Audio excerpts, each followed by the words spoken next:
তো লাস্ট ভিডিওতে আমি এই ডাইনোসরের ডিম থেকে অনেকগুলো বাচ্চা পেয়েছিলাম, কিন্তু অতটা রিয়েল না। এর জন্য আমি আরো 5 পিস ধামাকাদার স্টোন কিনে নিয়ে এসেছি। চলো এবার সাথে সাথে এই 5টা প্যাকেট থেকে আলাদা আলাদা টাইপের স্টোন গুলো বের করে ফেলি। এর মধ্যে থেকে পেয়েছি হ্যামার, সেনি, ম্যাগনিফাই গ্লাস আর বিরাস। সবার প্রথমে চলো এই স্টোনটা ফাটিয়ে দেখি এর মধ্যে থেকে কি পেতে পারি। গাইস এইটাতে ভাঙতে গেলে তো আমার তো জীবন বেরিয়ে যাবে, এর জন্য নিয়ে আসলাম অরিজিনাল হাতুড়ি। কি পাবো কে জানে।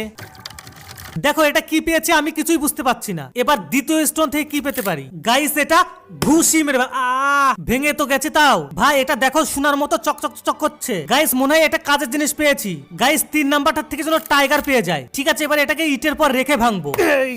ভাই এটা কি দেখা যাচ্ছে। নিকাল। আরে দেখো ডাইনোসর পেয়ে গেছি। ধট একটা ভালো জিনিস পাচ্ছি না। লাস্ট এবার দুটোকে একসাথে ভাঙবো। পটাক করে ভাঙ। যা গাইস, আরে এটার মধ্যে আছে নাকি? দুটোই হারিয়ে গেল, একটাও তো খুঁজে পাচ্ছি না। আরে ভাই দেখো কোথায় যে আটকে গেছে। ডাইনোসরের বাবাকে পেয়েছি তাও টাইগার পেলাম না।